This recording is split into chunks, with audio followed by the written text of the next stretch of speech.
You are listening to Keep Canada Weird, a weekly weird news roundup by the Nighttime Podcast.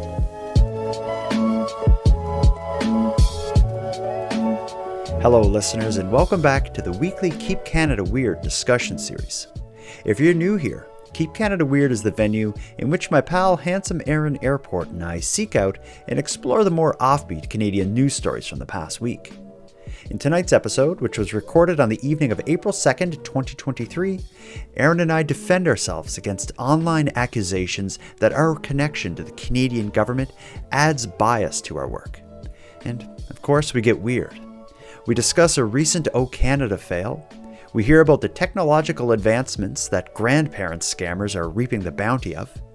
We question the motive of the University of Waterloo professor who's hacked Tim Hortons' Roll Up the Rim to Win campaign. And we consider the latest shot that's been fired in the animal uprising. So let's get into it.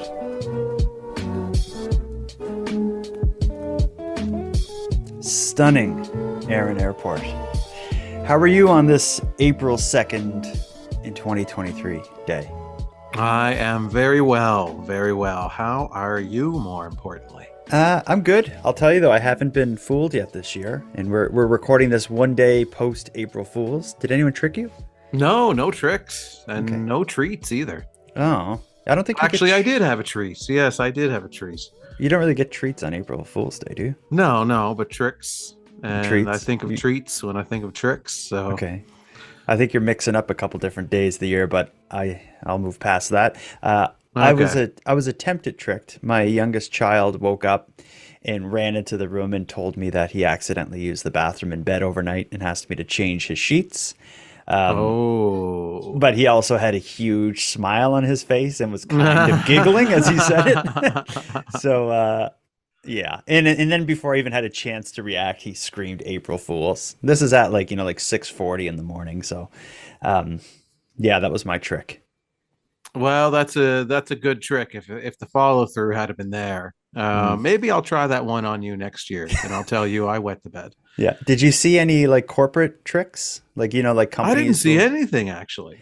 I saw one going around that Tim Hortons was going to start selling square shaped Timbits, but I immediately was like, oh, this is nonsense. And I saw one where some random like news site reported that Tim Hortons was going to be taking coffee off their menu in 2023. Obviously. Well, you know what? That those things wouldn't surprise me though. I think that's what makes them actually good tricks because Tim Hortons at this point in time could do anything with their menu because they've been that erratic over the past number of years. I was tricked pretty bad 3 years ago maybe. And it was one of the tricks, like it carried on for months after before I realized it wasn't true. Someone had reported that Disney had purchased the rights to build like a Canadian version of Disney World on the Toronto Island, like where they have the airport on the island in downtown Toronto. It was announced that that Disney was building like a Canadian Disney World there, and it looked very official. I read through the article, not realizing it was April 1st. I talked about it for months, and I even thought like, as soon as they open, I'm going to go to that one instead of Florida. And then I mentioned that to someone, and they're like, "That's not true." And I'm like, "It's absolutely true. Like, I'll show you some articles about it." And then I realized they were all printed on April 1st. It was never mentioned again. And for months, I was spreading lies and gossip. Wow, humiliated. Yeah. Anyway, we got to get to the topic at hand, which is keeping Canada weird. But first, we have yet another controversy to address. This one does not include you. It does not include hate mail. Well, no, I wouldn't say hate mail, but let's say it includes concerned listener mail. Last week, we all but announced or leaked, however you want to put it, our connection to the Canadian government and the government behind the government. We've shared that we are working in collaboration with the Canadian government to fulfill a mandate to keep Canada weird. We announced that we have a sort of secret bureau. Some people call it the KCW Bureau, and it's akin to the X-Files, except rather than paranormal research, it is simply highlighting the weird and unusual.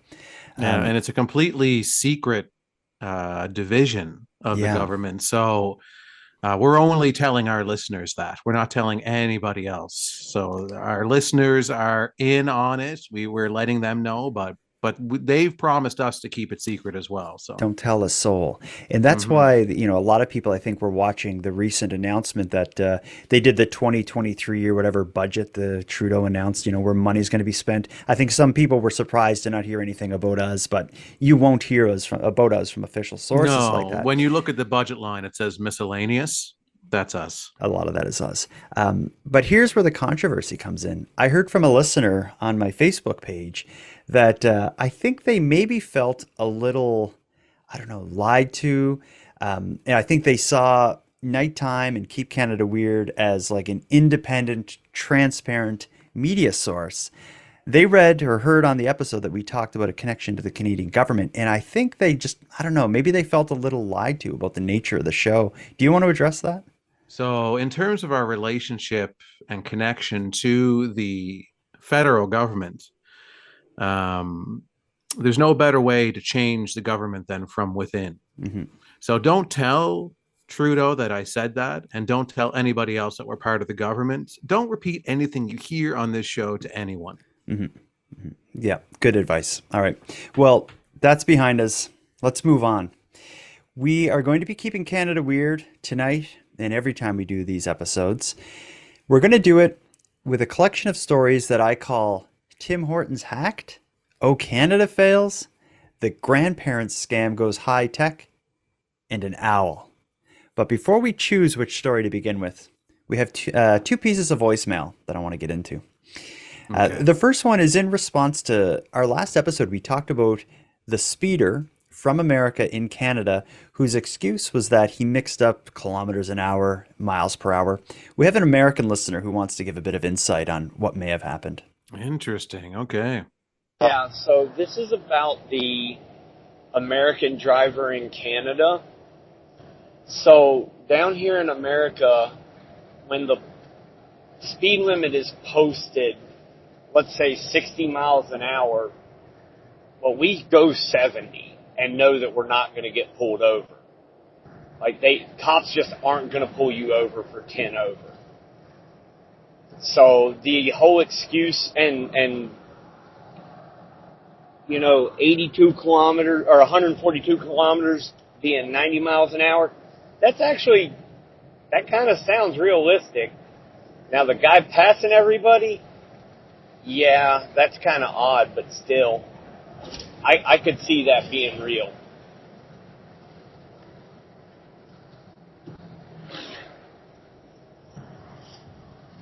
I think that's the end. I don't know. And then he just gets lost. I don't know. Yeah, he's doing pretty much 70 over right now. So I'm pretty sure that's the guy that was anonymous as well. So I'm pretty sure that was the guy that was speeding, giving us a bit of insight. Yeah. The 10-kilometer over thing, I want to talk about that. That's everywhere. Mm-hmm. And that's not just an American thing. That's a Canadian thing too. Mm-hmm. So most people around here, and most people, drivers that I know, go at least 10 to 15 kilometers above the speed limit. And it's kind of an unwritten rule that you're not going to get pulled over going, 10 or so above, because, what your car is reading as how much you're traveling per hour is always going to vary slightly from what a radar would register you going as. So there is a buffer zone there of, roughly 5 to 10 kilometers. Yeah. So I think the point he's making there, though, is that if you recall in our original discussion last week, the police officer said, even if you converted his speed to miles, he was still going over, whatever the speed limit would have been, or, something like that. But what this guy was saying in the voicemail was, if you account for the fact that most people drive, 5 or 10 miles an hour over the speed limit, this fella wasn't speeding tremendously. So maybe there is some validity to that excuse. Well, there's no validity, because if you compare how fast this person was going compared to everybody else on the road that day, that's the issue. No, and the officer in question was just making kind of more of a silly point of like, yeah, sure, okay, well, even if you make that argument, you're still technically speeding. Yeah. So I think that the cop wasn't overly, I don't think, overly serious about the 10 kilometers per hour. They were more just saying, okay, I'll play your game for just a second. I converted it. You're still speeding. So Gotcha let's end twice. this. Yeah, you're busted no matter which way you slice it. So yeah, most people go 5 to 10 kilometers over the speed limit. A lot of people go 15. That's everywhere. But yeah, you know that you are going tremendously faster than everybody else on the road. There's no excuse. This sounds like another speedster trying to cover for another speedster. If I had the hammer and the gavel, guilty. Double guilty, as we determined. The next voice memo is going to mix into one of our stories. So let's start the show with a little discussion around Tim Hortons, both in terms of listener feedback and the first story. You want to get into Tim's right off the bat? Well, we already kind of have a bit, so we're going to get deeper into it.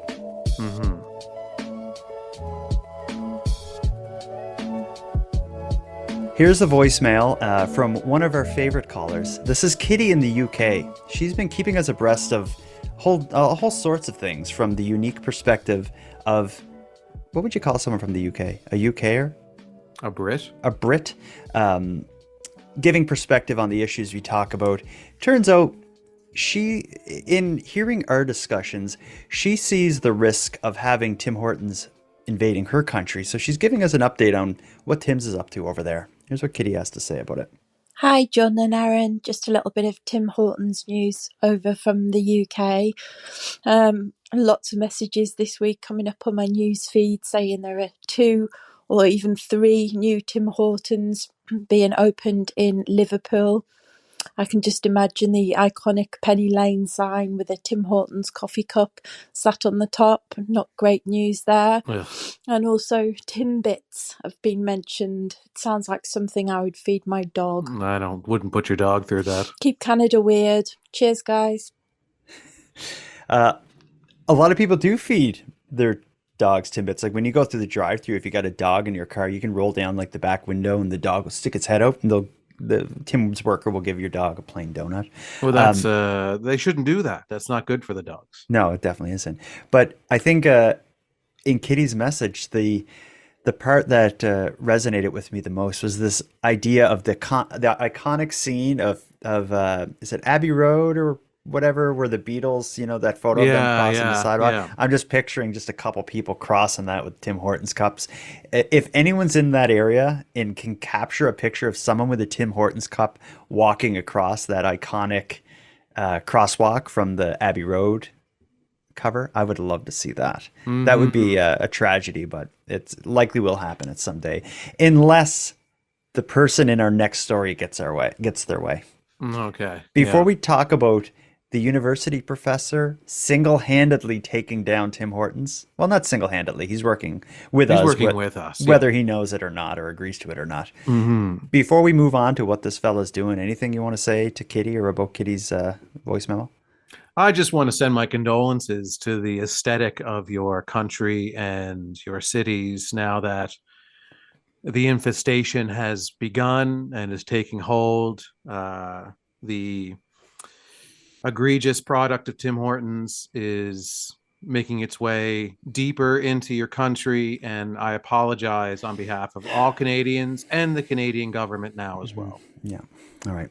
Well, as I said, if the person in the middle of the next story we're going to talk about has their way, Tim Hortons may have a harder time extending their infestation to the UK and to any other country which people within may be listening to this. So here's the story of the university professor who's hacked Tim Hortons.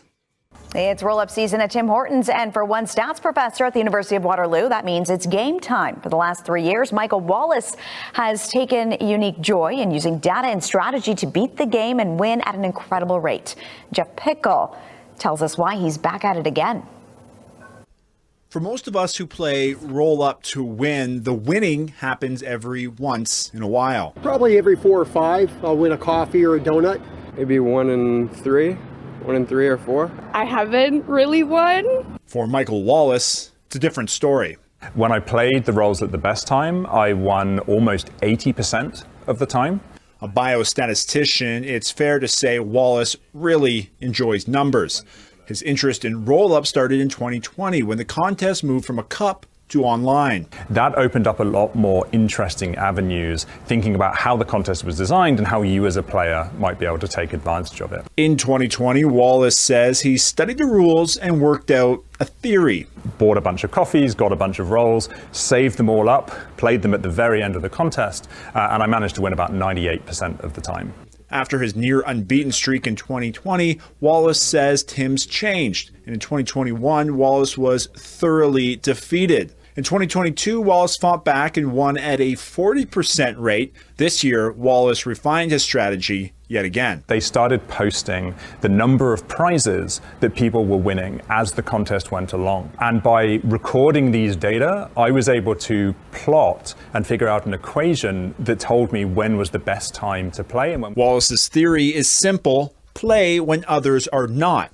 But rather than just guess a time, Wallace is able to pinpoint the exact right minute to play. The best time was 3:16 a.m. and the worst time was 11:46 a.m. When I played at the best possible time, I won almost 5 times out of 6. And when I played at the worst time, I won only 1 time out of 6. Throughout Wallace's roll-up adventures, he's never won more than coffee and donuts.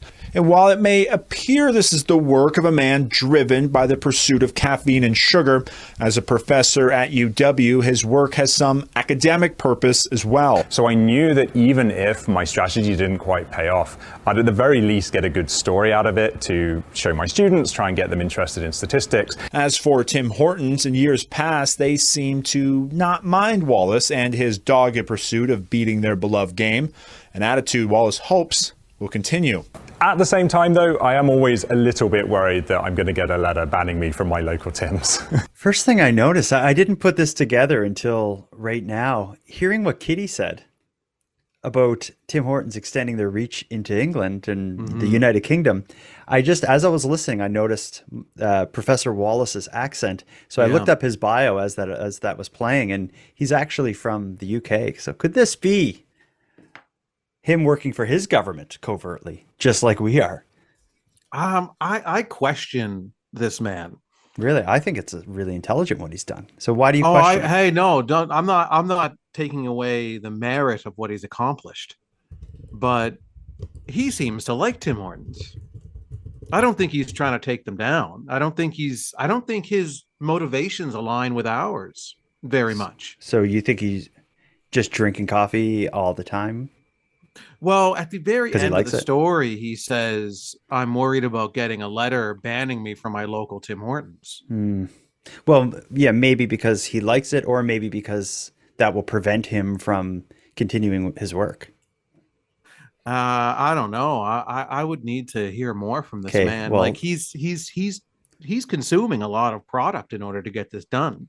Yeah, he could be. Maybe we need to talk to this guy, because we need to. Yeah, my thought is he may not be consuming it. He may just be buying them like crazy, so he gets as many rolls as possible within the app, so he can, like, for his statistics to hold any merit, you need, he can't just have 5 rolls a day. He needs a lot of them to actually track this. So in layman's terms, here's the thing. Yeah. I just realized that he's shed all the light on what he's been up to the entire world now. So his formulas that are basically saying, here's the opportune times to play the game, 3 o'clock in the morning, etc. So now thousands of people are going to be aware of this strategy, and they're going to move to those times. So it's going to skew all of his current work, and then he'll have to then reassess what become the new opportune times, because that could now be spread out thinly throughout the entire 24 hours. So that's a good point. Yeah. But how many people, realistically, though, how many people are going to follow his lead? Because here, just to put it in layman's terms, and for people who haven't used the Tim Hortons app or played the game of roll up to win, which is the new digital version of when you actually rolled up your rim. So the way this works, when you buy a coffee in the app, you get like a roll added to the app, and when you open the app and click the roll, it reveals a prize or tells you to try again. And that's when you actually play the game. So his theory is that if you complete the roll at certain times of day, you're more likely to win. And I think it's more than a theory, because as you hear in the article, if he's rolling, like actually redeeming the roll at, I think he said 3:16 in the morning, 3:16 a.m., he's winning 5 out of 6 times. But if he does it at 11 in the morning, he's winning 1 out of 6 times. So I think he's definitely onto something. He's got the right, like he's figured it out. But his motivations are strictly statistical. He's a professor, and he wants his students to get kind of see the value of stats and what you can do with it. Where we're out to see Tim Hortons go out of business and fail. Yeah, and so apologize. I think he is a blind follower of Tim Hortons, and he's simply using this strategy and kind of showing the holes in the Tim Hortons contest, that just purely out of the joy of statistics and to engage his students, which is great, but at the same time, it's not helping our cause unless he wants to see Tim Hortons go down as well. Yeah, I guess you got a good point. So I think we should probably meet this guy. I'm going to reach out to him and see if he wants to share any of this with us, and we can figure out where we stand with each other. We may have to. He may. He may turn into an enemy. He might be one now. I don't know. Okay. Well, we got to think about this.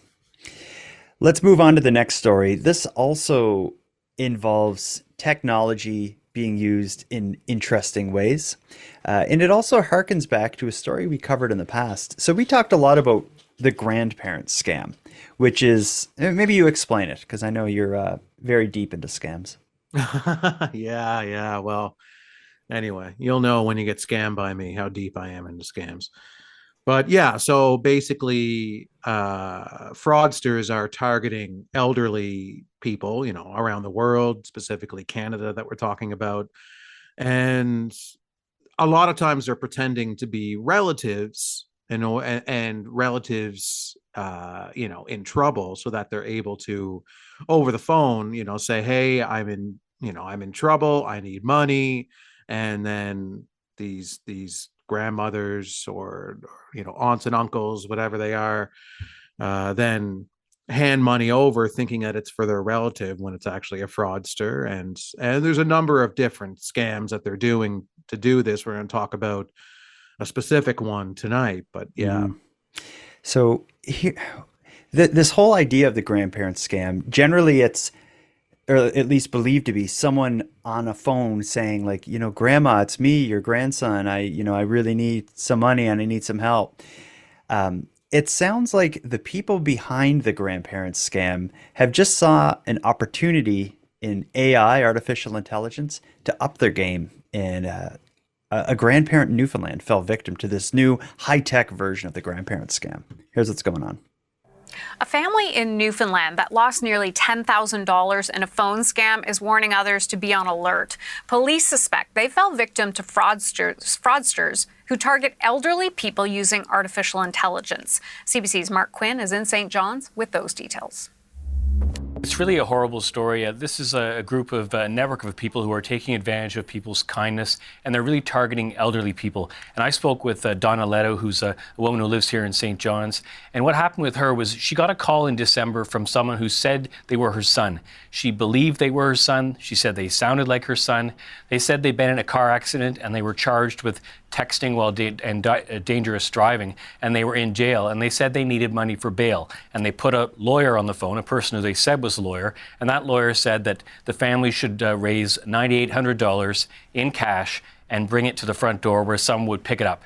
And they did, because they believed they were helping their son, and they lost almost $10,000 that way. they're using an artificial intelligence program online where all you need is a small portion of someone's voice. You feed it in, and it can replicate a voice. It can make a clone, essentially, of that voice, which is very convincing. And I asked Donna Leto about that, if the voice sounded like her son, and she said yes. And here's what she told us. Very convincing. I mean, I thought for sure it was Daryl. I mean, I quickly looked at the receiver when the call came in. I thought it was his number, but like it was a quick glance now. And when I heard his voice, I thought for sure it was Daryl. A little bit of a difference, but just like he might have had a bit of a cold, and that's what I asked him. Right, and what's fascinating is that she said that she actually asked a question. So it wasn't a recording, it was a voice that could respond in real time. And she asked if he had a cold, perhaps. And he said, I have a cold, but it's not COVID. And then he went on. But it's frightening to think how it could be applied. And it has been used, apparently, across the country, targeting many seniors. And police are doing an investigation here of a number of cases. A man has been arrested. He's been charged with 30 charges, including fraud and extortion. And that's working its way through the courts. Unfortunately, there doesn't seem to be anyone who's been arrested in connection with the Leto's case, and they have lost the money, essentially. So the high-tech upgrade is, it's believed that they're using artificial intelligence to clone someone's voice, which you've probably seen stuff like this happen on the internet. Like I've seen, there's things where you can put in text and it will read the text like in Snoop Dogg's or Trump's voice or something like that. Yeah. But in order to set that up, you need a sample of the person's voice. So when I heard this story, I thought of myself, like there was so much audio, hours and hours and hours of me talking online. Someone could take that and probably have a very good AI version of me talking and trick my grandmother. Did I just give anyone? Hopefully I don't give people ideas, but it seems like that's what has happened to this person. It's also going to become the ultimate excuse. It's like, well, I heard you saying this and you were saying that about whatever you get caught doing. You can be like, no, it's just an AI program. It's not me. Yeah. I guess you're right. But you see in the news a lot, this AI stuff, be it artificial intelligence making, you upload your image and it draws like a cartoon version, and then cartoonists are, unhappy about it, stealing their work. There's AI writing short scripts, and, people can write books using AI or articles using AI. Now we have AI actually cloning people's voices. Like all of this is happening so fast. You've seen the movie Blade Runner, I'm sure. It just seems like overnight we're like actually in Blade Runner.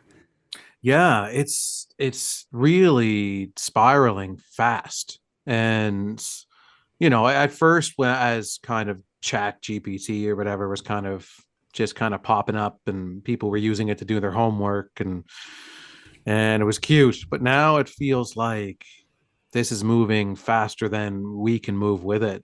And we're seeing the consequences of that.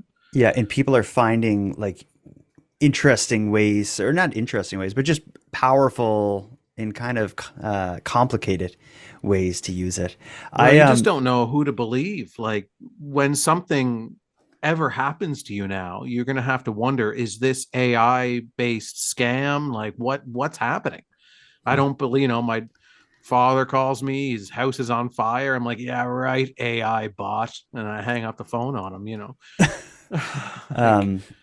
Yeah, don't do that. But so I fall for the scam. Then you're saying, well, but having to send my fake father $20,000 for water to put his fire out. I don't know. Things were so much simpler when scams were just like, you got a virus on your computer and I need to help you get it off. So send me, your credit card and I'll fix your computer. These sorts of things. Now it's, your grandson is actually talking and AI and this world's too complicated. By the time we're old and being tricked, it's going to be very complicated. Well, just don't answer the phone. Yeah, that's pretty good advice. And I don't. Yeah. I also don't check my voicemails. My mom goes crazy about it because she leaves me one every time she calls. Yeah. Before we cut to a commercial break here, I want to just tell you one practical use of AI so people can get a sense of what it does. I opened ChatGPT, which is an artificial intelligence program that uses text, so you can ask it to do things and it'll spit out text for you in a quite convincing and often surprisingly intelligent way. We've used it on the show before. I need to make a new like trailer or promo for the Keep Canada Weird series. So just as a test, I wrote to ChatGPT. I asked it to write a promotional trailer for a podcast called Keep Canada Weird that covers weird and offbeat Canadian news stories. And here's what it said. It says, upbeat music begins to play as the screen fades in from black. The narrator, in an enthusiastic voice, says, "Are you tired of the same old news stories? Do you want to dive deep into something weird and offbeat? Then you need to check out Keep Canada Weird, the podcast that brings you the strangest news stories from across the Great White North." And then it goes to explain, as the narrator speaks, footage of strange occurrences across Canada play on a screen. A giant roadside statue of a beaver, a group of people dressed in animal costumes dancing in a park, and a store that sells only maple syrup. The narrator says, hosted by two intrepid Canadians, this podcast will take you on a journey through the weirdest corners of Canada. From small towns to big cities, no story is too weird for Keep Canada Weird. As the narrator speaks, footage of the hosts interviewing people and exploring different locations plays on the screen. The narrator says, every episode you'll hear about bizarre events, strange happenings, and unusual traditions that make Canada the unique and wonderful place it is. You'll meet fascinating people who are keeping the spirit of weird alive, and you'll learn about the history and culture that make Canada so unique. As the narrator speaks, footage of interviews with locals and shots of historic landmarks play. The narrator says, if you're ready to embrace the weirdness, tune in to Keep Canada Weird. You won't be disappointed.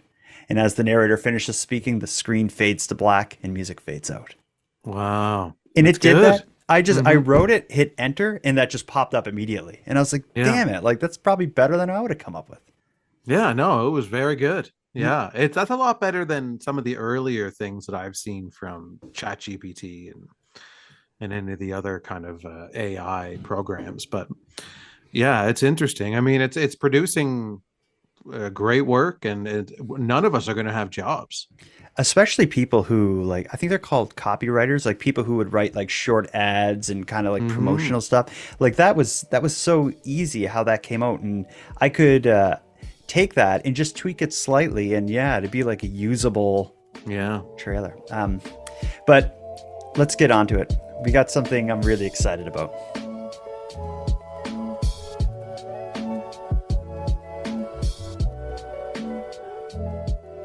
Aaron, you have a musical background. You understand key and singing in key and other things related to singing. Sure, yeah. Have you ever had to do the national anthem, O Canada? Thankfully, no. No, I haven't. It's not an easy song to sing. No, but it's so iconic that you know it so well that if someone sings it and messes it up, it just stands out like a sore thumb, right? Absolutely, yeah. If you make even one mistake. And that idea will be highlighted by this next story. So this is a story concerning a performance of O Canada at the beginning of a hockey game. It was a hockey game in Florida this past Thursday night. It was the Toronto Maple Leafs versus whatever the Florida team is. A singer named Ryan Michael James sang both the American and the Canadian anthems. He has become a viral sensation as a result of his performance. So let's listen in on how Ryan James sang the Canadian anthem. Then we'll talk about what may have went wrong. Or in the case of our show, what may have went right. Oh, Canada, our home and native land, true patriot love in all of us command. All in love with Zion, love strong and free, from far and wide, oh Canada, we stand on guard for thee. God keep our land glorious and free. Oh,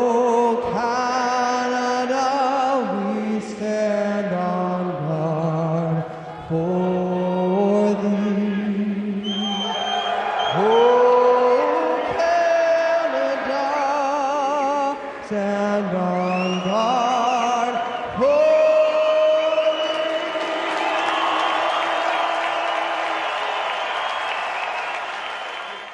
That was pretty bad. Oh, it was painful. He was out of key at points. Completely Yeah. forgot the words at points. The rhythm and cadence of it all was off. Yeah, from what I understand, he was asked last minute to do this, wasn't he? Yeah. When you kind of learn the story behind what happened, Mhm. it kind of puts it in perspective. But I just wanted to react to his performance first. But he spoke to, like, he went viral for this. People were online complaining. Online commenters didn't like what he did, I guess. But they don't seem to like much. But anyway, he that's was what the on. internet's for. Yeah, he was on a radio station, 92.5's Roz and Mocha show.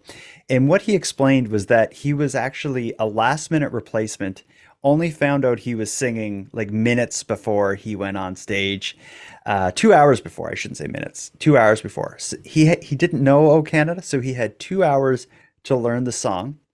And he was practicing it like kind of backstage at the rink and singing along with a recording of it. But when he agreed to do it, he was told that there would be a teleprompter and he could sing along with the teleprompter. But when he actually got on the ice in front of, I'm assuming probably 10,000 people or something, there was no teleprompter. So he had to just go for it and hope that the audience singing along was able to carry him through. And it didn't. No, and wasn't he told, or maybe I'm confusing this with another story. Wasn't he told that he was going to have a backing track as well? No, that's the next one we're going to get That's the into. next one. Okay, yeah, okay. Yeah, I mean, 2 hours. I mean, no teleprompter. I think considering all that, he did very well. I think he did fine. If someone gave me 2 hours to learn a song, he kind of got the essence of the song, right? It's just, Yeah, he was in the ballpark, and then he was like blanking in spots, and then the melody was going off here and there, and but for someone, yeah, 2 hours. I mean, he went out there and he did it. Like, he could have just walked off and said, "Forget this." Like, yeah. Oh, absolutely. Like to do it a cappella, like alone without a backing track, is a lot different than singing along with other people or with music that can guide you through where the changes in the melody and stuff happen. But in his case, yeah, that's sad. But I think like sad in terms of like embarrassment, like that would suck to have that happen to you on and that. I mean, we're so familiar with "Oh Canada" that we know it note for note. So when you're hearing someone try and sing it and they don't know the song and they just learned it and they're trying to get through it, the mistakes are so obvious to us. But and it's hard to watch, it's hard to listen to. But I commend the man. Good for him. I just think, like, if it was me, I would have maybe wanted to, unless I was 100% confident I could nail it, I'd maybe want to prep the audience and say, like, yeah, I'm going to need you all to sing along with me really loud and help me, I'm surprised it you out didn't there. do that. That would have been a good way to approach it. And then it also gives you the pass when you inevitably mess up. What I would have rathered see is, as he started to mess up, for him to just drop the mic and run. And slip on the ice, because there's lots slip on the ice and knock himself out. Yeah, because this set me off on a bit of a journey through the internet, watching videos of people failing at singing "Oh Canada." There were several people falling on the ice, people flubbing the words. There was all sorts of ones, but my favorite "Oh Canada" fail, I'm going to share it with you. This is also it being sung in the United States. I'll read you a little bit of the background, and then we'll listen to Dennis Casey Park's take on "Oh Canada." I'll read you a short article here. It has brought Dennis Casey Park plenty of fame and notoriety. Park botching "Oh Canada" before a Las Vegas Posse's first CFL home game on July 16th of 94. Now they're quoting him. "I just returned the day before from Japan, where I'd been performing for months. I got a call initially to sing the anthem and assumed it was the Star Spangled Banner. I was really tired and ended up saying yes, and they called back a few hours later, and that's when I realized it was going to be "Oh Canada." And I said, "You guys know I'm not familiar with "Oh Canada. I've heard it before, but I've never sung it." And they said, "Oh, well, you agreed and we already put you in the press that, you'll be singing it. Can you do it? Will you do it? Please do it." Undeterred, Park agreed, received a tape of the music and the words, and got down to work. Here's the result. Mm. Oh, I should also add, this is the one where a part of the agreement was that there would be background music and a Yeah, teleprompter. you could sing along to. Yeah. Here we go. Okay. Oh, Canada,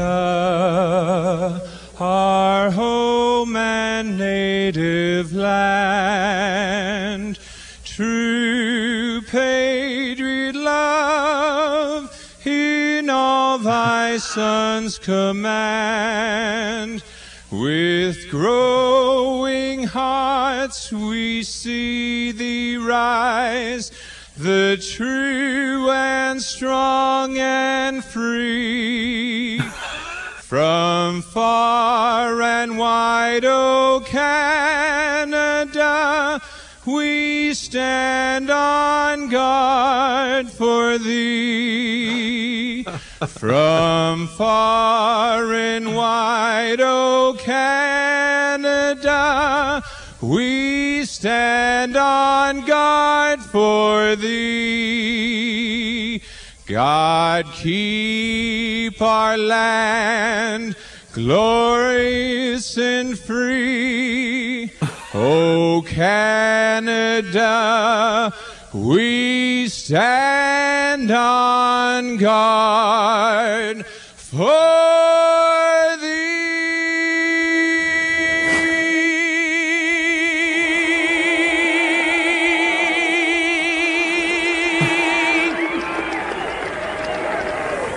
Oh, wow. There's something about like completely flubbing it, but still like nailing the vibrato. Yeah. Like on the wrong note. What's funny, when you listen to the first one that we covered, he's in the ballpark. Yeah. Like he's, he veers off a little bit, but he's generally has the melodies, mostly maybe 70% down. Mm-hmm. This guy gets so far off track that it's just becomes a whole new song. And then it gets to the point where it's like he's not even trying to capture the melody anymore. He's just like, I'm just gonna get through this so I can get in my car and get the hell out of here. At points I thought he was kind of emulating the Star Spangled Banner, but with the words to the "Oh Canada," it was a weird kind of fusion. And whatever that note was he hit at the end, it was just a bum note.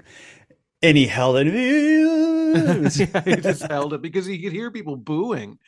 And then he's just holding it. He's like, I'm just going to hold this as long as I can to try and see if they'll at least be impressed with how long I can hold this note. I was impressed with that. Yeah. I mean, he went so far off track. It was great. Yeah, as he was doing it, like he looks confident when you see him, but as he was doing it, he knew he was failing and flubbing it. He actually said in an interview that what was going through his head was, should I stop and apologize and start over or just keep going? So I think he may have been having like a meltdown on the inside, but he was just stuck to it. I wonder, he was on autopilot, just singing notes. Yeah. Oh, wow.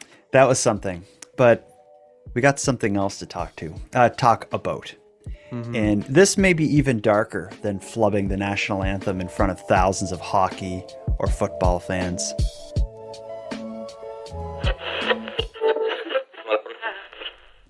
Hello, listeners. Sorry to pull you out of the episode like this, but I want to take a moment and remind you of the benefits of a nighttime premium feed subscription. First of all, I release the episodes ad-free and 2 days early on the premium feed, which gives you the show quicker and a lot less painfully. Secondly, I maintain a full back catalog of nighttime episodes and countless hours of bonus content only on the premium feed, so to give you more of the show than any sane person would probably even want to listen to. And the third thing, premium feed subscribers who do so annually get a discounted rate and receive a free swag pack by mail. Who doesn't love mail? And lastly, but hopefully most importantly, the premium feed will fund the creation of the show. My mics, my laptop, the little lights on my desk, it's all paid for by the combined efforts of the premium feed subscribers. So if any of this sounds good to you, for about the price of a cup of coffee, you can go premium right now at patreon.com/nighttimepodcast. I want to thank you for considering it. Now, let's get back to the episode.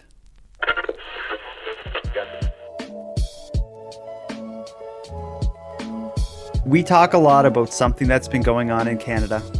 We call it the animal resistance, the rise of the animals. Yeah, the uprising. The uprising of the animals. We continue to receive stories from people all across Canada who are sharing these instances with us that don't make the mainstream media often. So I think if it wasn't for the listeners of Keep Canada Weird getting us hip to what's going on, we would probably largely be in the dark as well.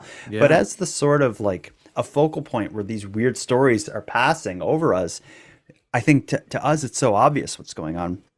So I'm going to tell you actually, let's listen to the story and then we'll get into what's going on. Let's get our heads around it first. Yeah, here's what's going on in Ontario. Got a story about the real-life version of Angry Birds. An aggressive great horned owl shut down part of Killarney Provincial Park south of Sudbury. It's supposed to open tomorrow, pending no new owl sightings or attacks. But Ontario Park says at the beginning of the month, an owl started acting aggressively at night, attacked some visitors. 4 people had to go to hospital. 2 others had minor injuries. The CBC's Martha Dillman spoke with Mark Geron. He's a nature enthusiast based in Timmins. Well, I've heard about it before, and it's a little bit uncommon, but it does happen. So we get the basics of it there, but ultimately what's happened or has been happening, and I'll give you a kind of an update on this, but a belligerent owl at the park has been ruffling feathers. It's described as a raptor. I don't know if that's a type of an owl, but it says the raptor terrorized multiple park visitors, forcing the park to shut down for over a week. Officials announced that an owl in Killarney Provincial Park is currently acting aggressive and has attacked several visitors. That was in a post they made on March 16th. It turns out what it was 6 people were attacked separately, 4 of them sent to a hospital. And the way this owl was attacking is described as dive bombing, basically flying straight down, feet first or beak first, I guess feet first, and just smacking the people on the head. You know, in some cases, like cutting their scalps open. So it's pretty vicious attacks. But this story, this is a couple weeks back that this was going on. I've been kind of trying to get an update on it. And I learned that as of March 24th, the park has reopened. In the announcement where they announce it being reopened, they just simply say the owl appears to have left the area.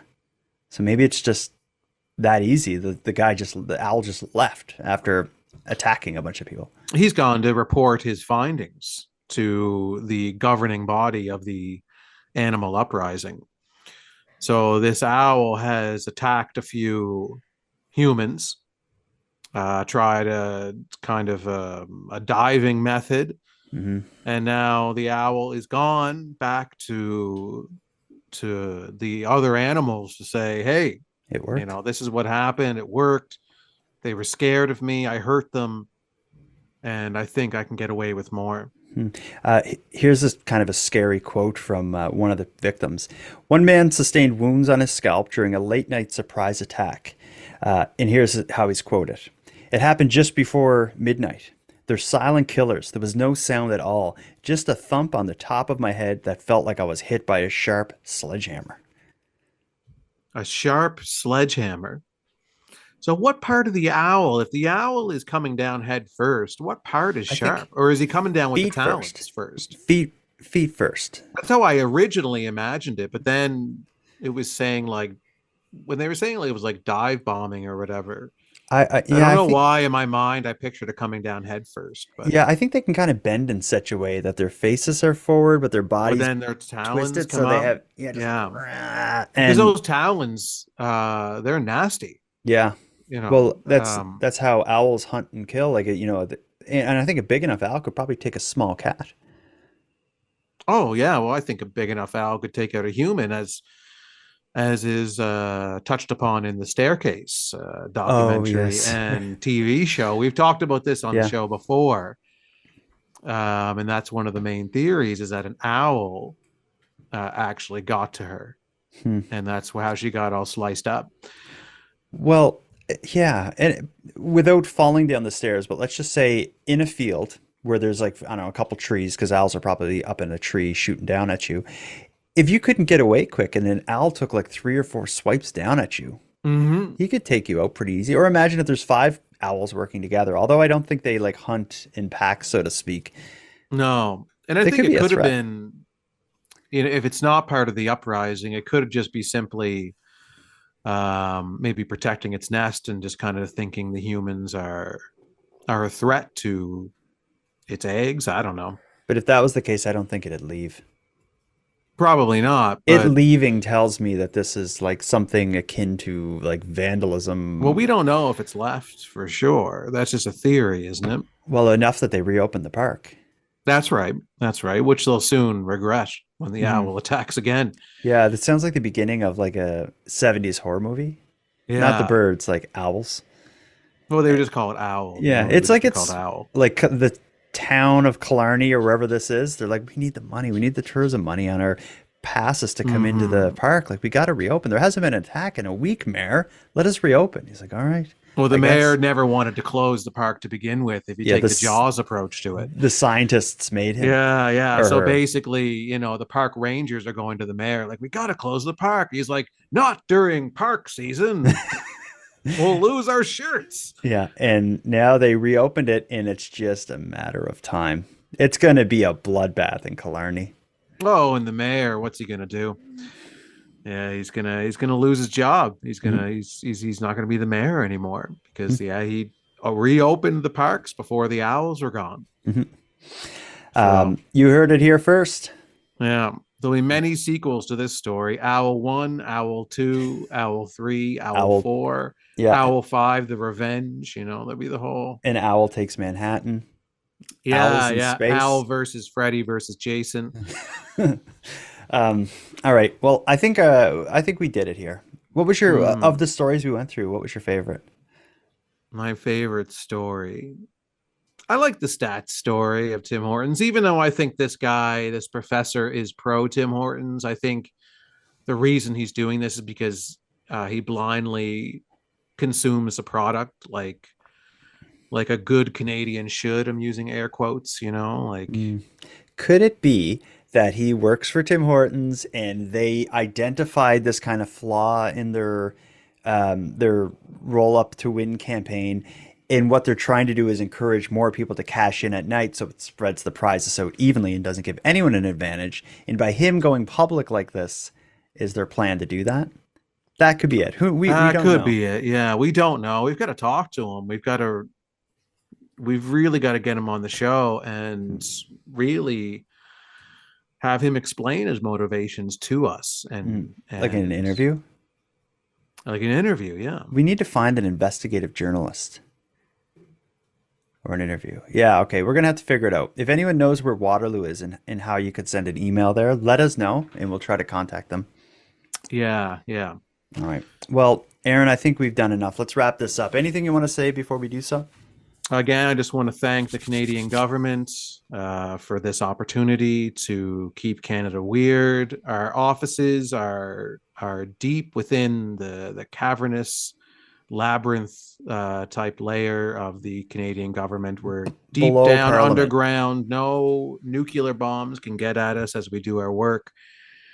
Again, I'm excited to keep Canada weird for the government, by the government, with the government for the rest of my life. All right, good. Well, Aaron, until next time. Jordan, until next time. Look out above. And look out right in front of you. Because owls could be anywhere.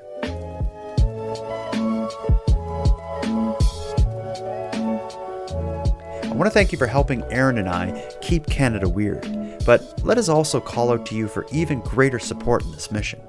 If something weird happens in your neck of the woods, please let us know. We'd like to include it in our upcoming episodes. And the best way to let us know of something is by sending a voice memo at nighttimepodcast.com/contact. We both hope to hear from you. Now, before we part, let me end with some thanks. First, a big thanks to Aaron for sharing another evening with me and with you, the listeners at Nighttime. A shout out to the internet's favorite cult leader, Unicole, who provides this series' intro and outro voiceovers. And lastly, but most importantly, a massive thank you to everyone listening to Nighttime, as without your interest and your support, this show would be as pointless as it would be impossible. And on the topic of support, let me thank the newest subscribers of the premium feed. Maggie, Naomi, and Rosemary, thank you for going premium. And for anyone else out there who'd like to support the show but can't do it by way of a premium feed subscription, you can give us a huge hand by simply sharing these episodes on social media and letting like-minded friends know about the great work we've been doing here. If you have any story ideas, if you want to give feedback on the show, or if you'd like to contribute a voice memo to be aired and responded to in an upcoming episode, you can do all that and more at nighttimepodcast.com/contact. We hope to hear from you. But until then, take care of each other, hug your loved ones tight, and let us know if you see anything weird. The Nighttime Podcast is written, hosted, and produced by Jordan Bonaparte. Copyright Jordan Bonaparte.